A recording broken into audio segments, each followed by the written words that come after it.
বিসমিল্লাহির রহমানির রহিম। আজকে আমি গরুর মাংস দিয়ে পেঁপে রান্না রেসিপি শেয়ার করব। আজকে আমি এখানে আগে মাংসটা ভালোভাবে মেখে নেব। আমি এখানে হাফ কেজিরও বেশি গরুর মাংস নিয়েছি, নিয়ে 4-5টা পেঁয়াজ কুচি দিয়েছি। এখন দিয়ে দিলাম মতো লবণ, হলুদ, মরিচের গুঁড়া, মরিচটা যেরকম ঝাল খাবেন সেরকম দিয়ে দেবেন, ধনিয়ার গুঁড়া, জিরের গুঁড়া। এখন দিয়ে দিলাম 2 টুকরো তেজপাতা, দালচিনি দিয়ে দিলাম। এখন গরম মশলা দিয়ে দিলাম, অর্ধেক কাপ পরিমাণ তেল, আদা রসুন বাটা এখানে এখন দিয়ে দিলাম। দিয়ে আমি সবগুলো এখন ভালোভাবে মেখে নেব। মাখা মাংস যতটা ভালোভাবে মাখতে পারবেন, মাংসর টেস্টটা ততটা সুন্দর আসে।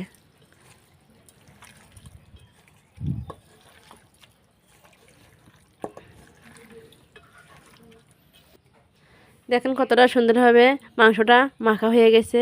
এখন এটা আমি কড়াইতে দিয়ে দেব। আমি পেঁপেটা কেটে পরিষ্কার করে ধুয়ে নিয়েছি। আমি কড়ার তেল দিয়েছি, এখন মাখা মাংসটা এখানে দিয়ে দিলাম।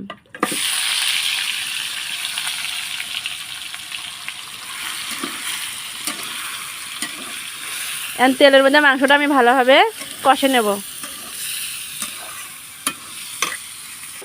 5 মিনিটের জন্য আমি এখন এটা ঢেকে দিলাম। 5 মিনিট পর আমি ঢাকনাটা এখন উঠাইলাম।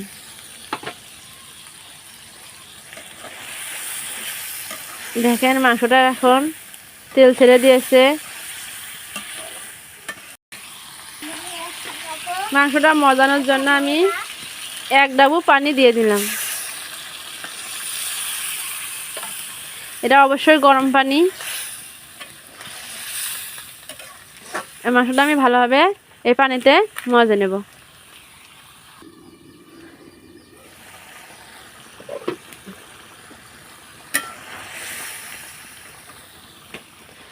এখন আমি পেঁপে যে কেটে রেখেছিলাম তা এখন পেঁপেটা দিয়ে দিলাম।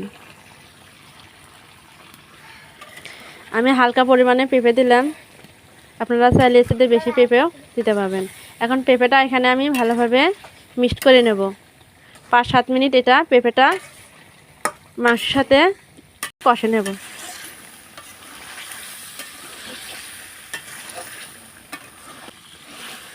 পেঁপেটা ভালোভাবে মজে গেছে। এখন এখানে আমি হওয়ার ঝোল দিয়ে দেব। আমি এই ডাবু দিয়ে 1 ডাবু পানি দিলাম,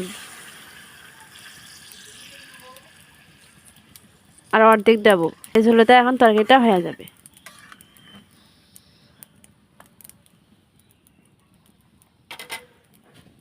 এখন আমি এখানে 15-20 মিনিট জাল করে নেব। দেখতে পাচ্ছেন আমি 15-20 মিনিট পরে আবার ঘুরে আসলাম। দেখেন তরকারিটা এখন হয়ে গেছে। আমি অফ ক্যামেরায় 2-3 বার নাড়া দিয়েছি। দেখেন পেঁপেটা কতটা সুন্দরভাবে গলে গেছে।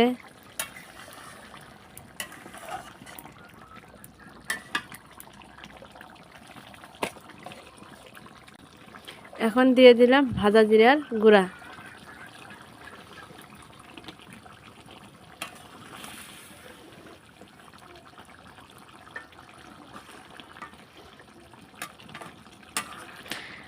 আজকের রেসিপি এখানে শেষ। দেখা হবে অন্য কোনো রেসিপিতে। ধন্যবাদ, সবাই ভালো থাকবেন।